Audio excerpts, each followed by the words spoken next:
Hey guys, Mustached here to review the movie The Electric State. So, before we dive into this movie and review of said movie, I will say, in terms of just pure, and wanting to sell the idea of the movie, I've seen zero trailers for this movie at all. Like, I didn't know this was a thing that was happening. So, I don't know if this was promoted well or not. Apparently it cost a lot to make and it lost a lot of money, apparently. That's all I know, because all I saw on YouTube is it cost 30 million or whatever how much to make, and, and this is what we get.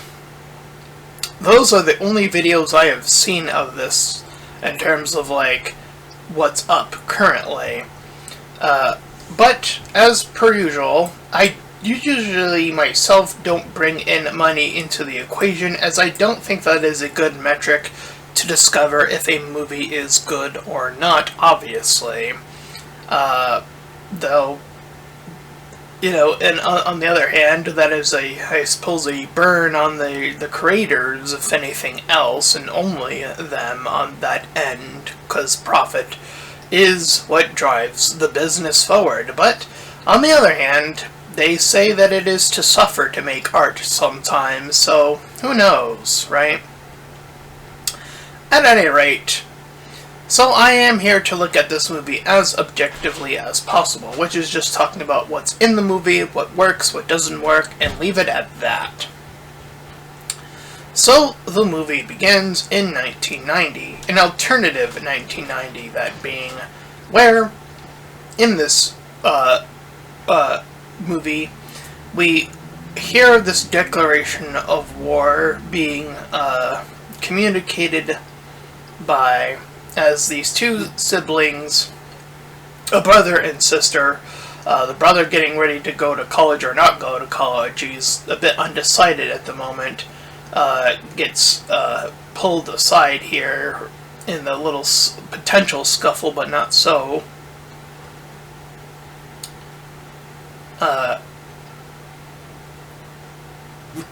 So we cut to our main antagonist slash villain, this Ethan guy, the creator of this, the CEO, I'll just call him for simplicity's sake, who is getting ready to unleash robots slash technology, and then your Robots Rise Up storyline begins. Now, I have seen other reviews, and it's been pointed out how this has been tried and true and done over and over again. What I will say about that is, while that is very true, I will say, in a lot of instances where the Robots Rise Up storyline thing is concerned, I will say this is probably the most unique set of robot designs I think I've ever seen in an robot uprising. Typically, more so often when a robot uprising happens, the robots happen to look the same, or close to identical, from even the as classic as Terminator, right? All the T-1000s, they all look the same.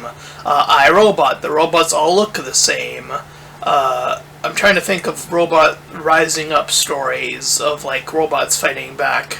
And I'm trying to think if there's actually any ones where the robots are distinct from one another, because I do think that helps this movie stand out, despite it being a story that has been told over and over again. So, excuse me for trying to find, things that are positive within the movie. That is my job, and negative as well. I'm not here to cushion the movie either.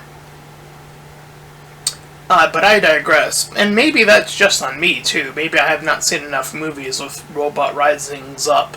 So if anyone else has any movies with robots rising up that have a distinct look, with the robots looking distinct from one another, please let me know, because I would love to, expand my knowledge of these sort of topics. So, the humans, seeing how they're doing so poorly, build these Neurocasters, which are these head devices which allows them to take pure control of the robots that they make, which ends the war in 4 years' time. And so, the robots have been arrested and not displaced, slash destroyed, and there was a criticism made here, saying that they should have just been destroyed, but, I mean, that does bring into question the idea of sentience, right? I mean, wouldn't it? I mean, that sort of alludes to the idea that, I mean, they are sentient enough to do what they did, so, and break their programming, so something is surely different from where it was, let alone that. So, not sure if that's necessarily a good criticism or not. Depends on, what you, I guess what you deem as, well, to be living, right? And not, because they get, like, shunned and, like, outcast as their punishment.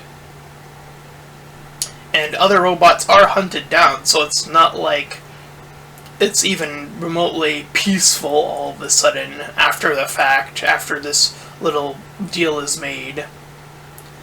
But we learn something more as we look upon our main character, the sister, who's not using these Neocaster helmets that all the people are using these days.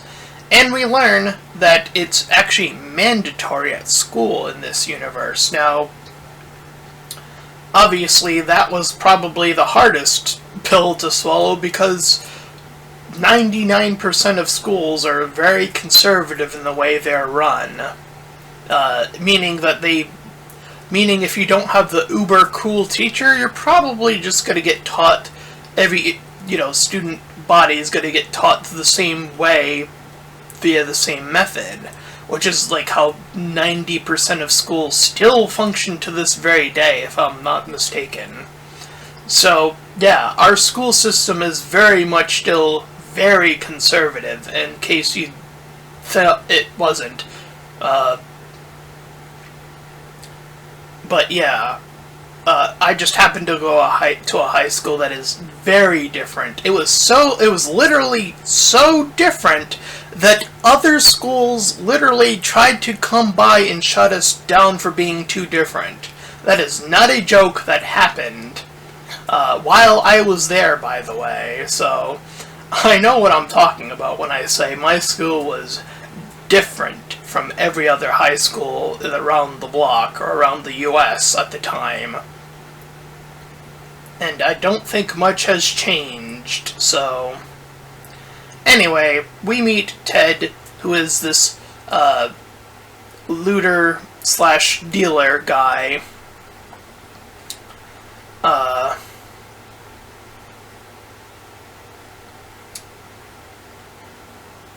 And we, after her little school incident, we get a little, like,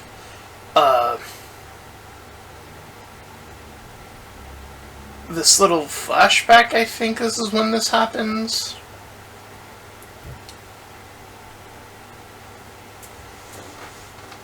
Let's see.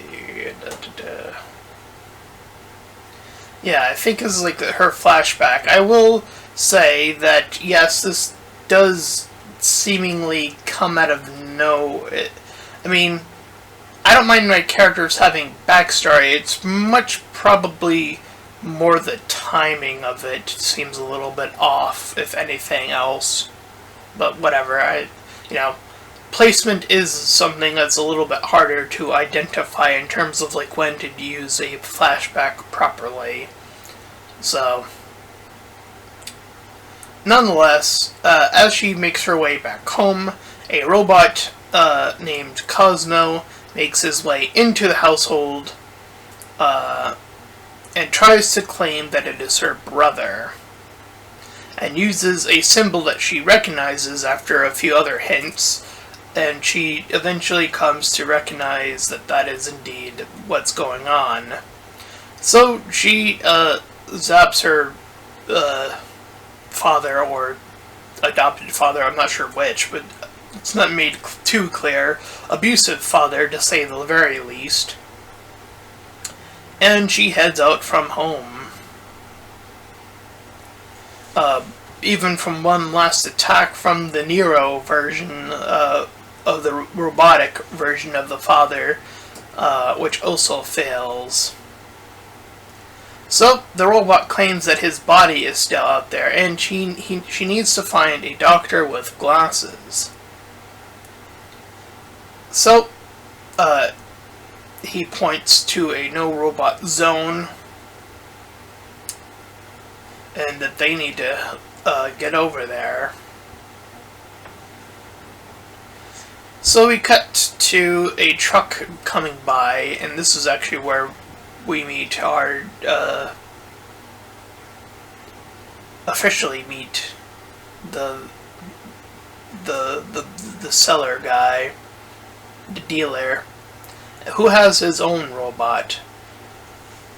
The big one on the left of the poster there, named Herm, though it's in a smaller version right now.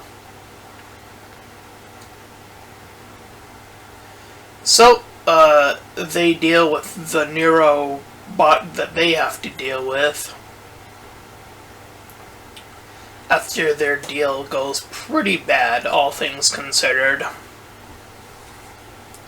But she and the brother, Cosmo, decide to hitch a little ride. So they ride up, they get caught by the other two, and with the Nero bot still chasing them, they decide to have an uneasy alliance for the time being. Helping each other out in this little, in his little, cubby area.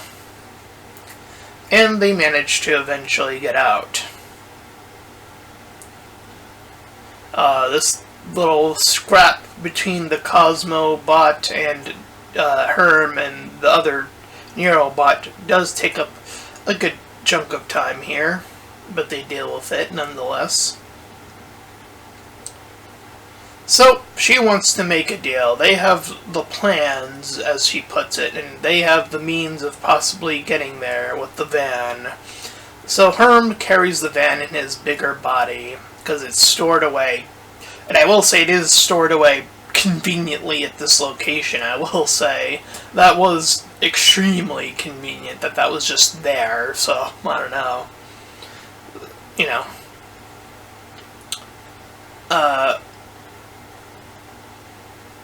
So we cut to the CEO who's having a lunch with his mom, and we discover later on that it is all an illusion, as it were. And it is only now that he is updated that the brother, Christopher, is gone, because they have Christopher, and his brain is, as we'll later discover, is being utilized to have this entire system operate as it does. So it takes a unique mind to create all of these illusions, as it were, the status of heathen for school, for all these people who have been hooked up to their Nero devices for, God knows how long they've been all attached to.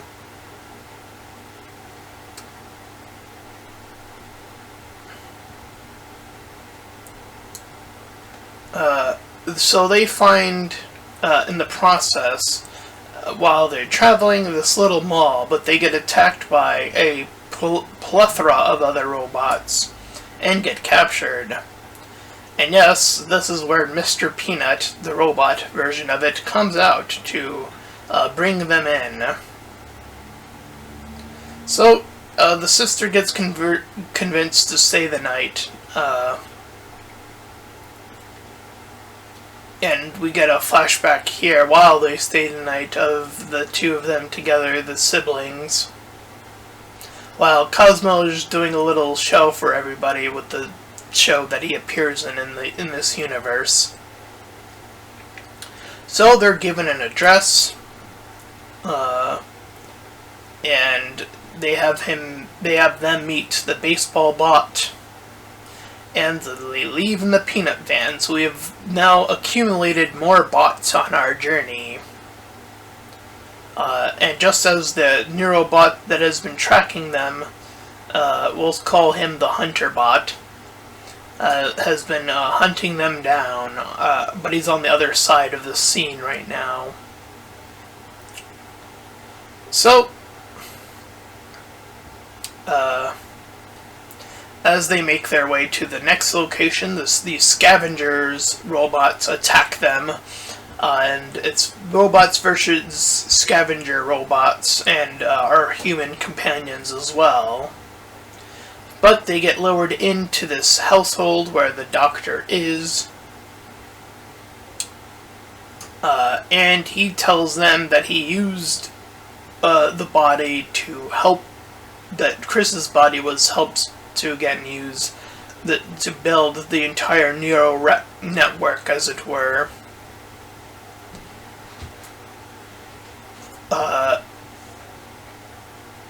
So Mr. Peanut fights the Nero Hunter as the others make their way out, and an army of more hunters arrives at the mall. And the main CEO kills the doctor. So the hunter is because he always assumed that this would just be purely on the robots, that they would just be taken if they were human.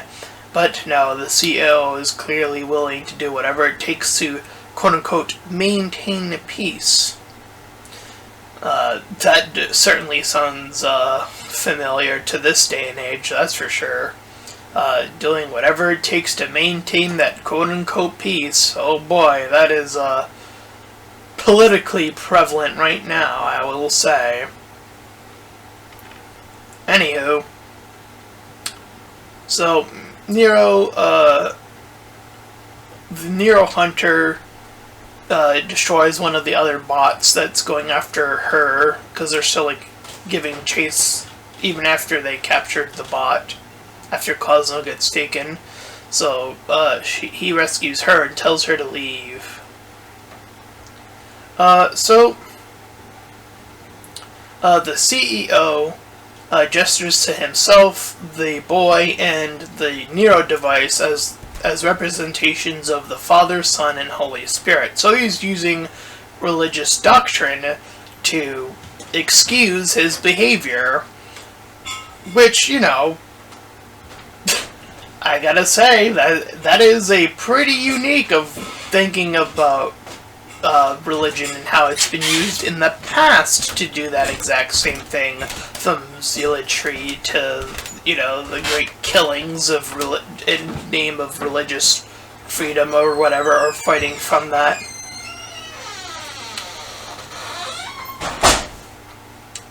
So,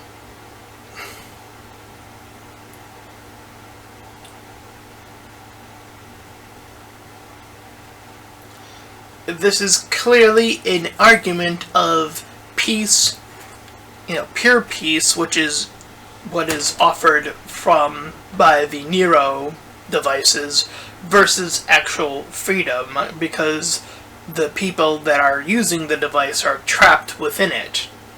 They're living a AI assimilated version of freedom, which is like a whole other concept, right?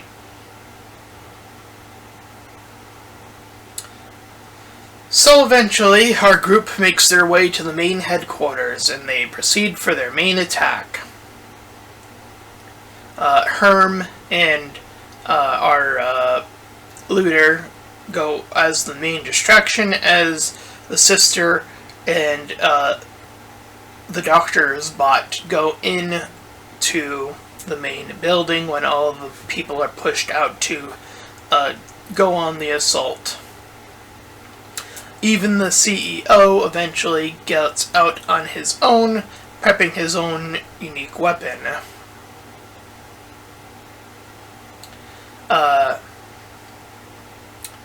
So the hunter goes to Mr. Peanut and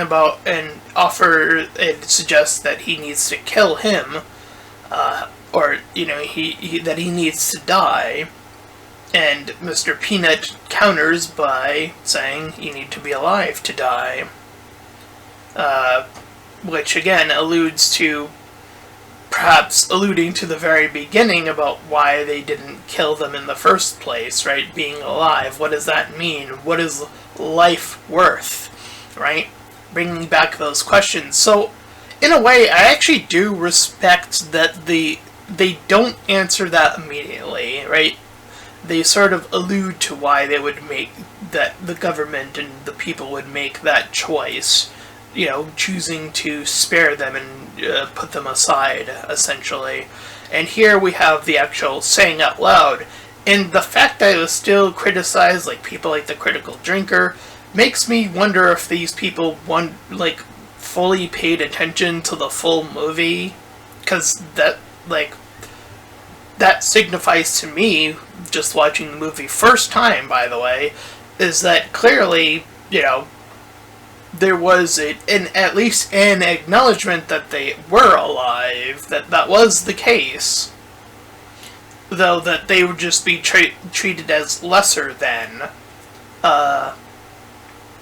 in their own little isolated world, or area, as it were. Anywho, so Hunter goes off.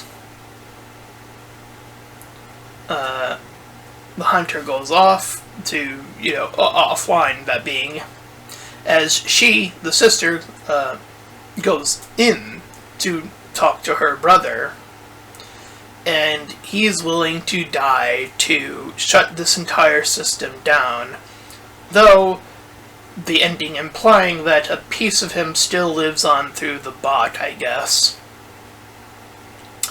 And we see the death fake out of Herm as he gets shot out.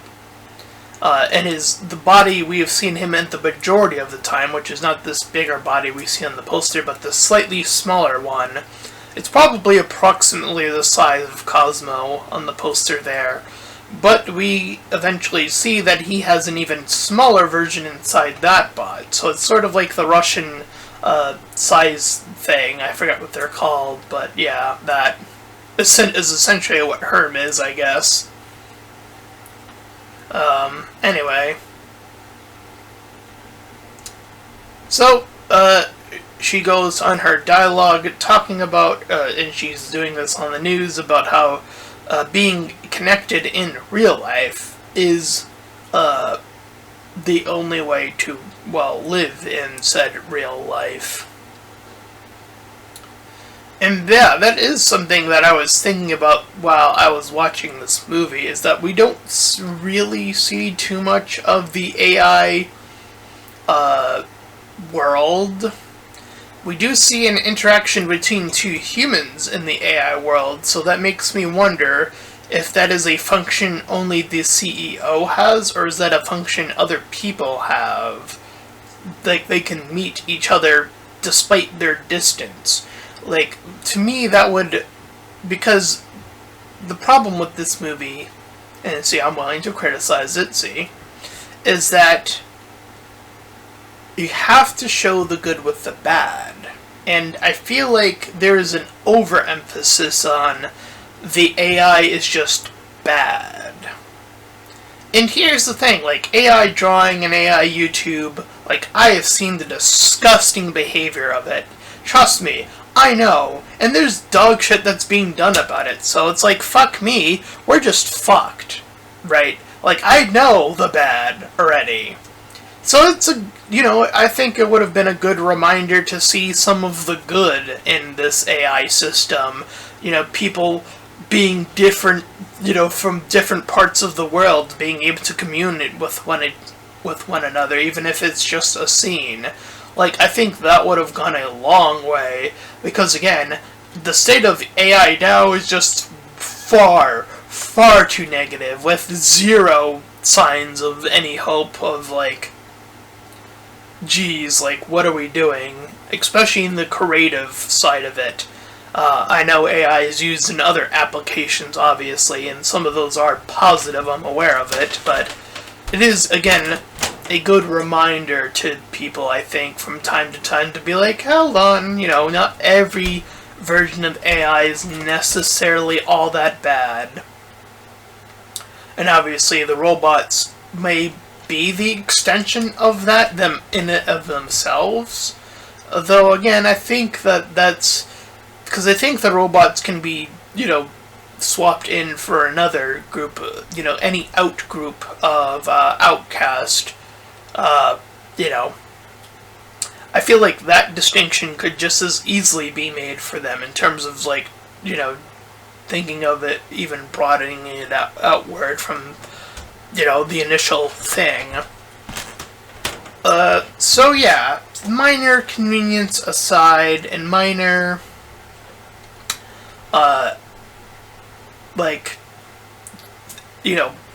just one-sided argument aside, I think this movie's fine.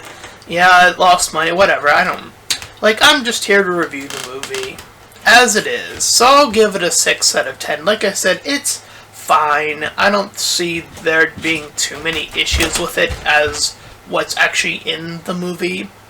And that's my review of The Electric State. So if you ended up enjoying it, then please feel free to like, comment, and subscribe. Also make sure to check out those links in the description that will head you over to my petition to help out smaller YouTubers. Second to my PayPal, where you can help support me and my channel directly. And third to my Discord server, you can join collab shields all that cool stuff for free. And until next time, everyone, bye-bye.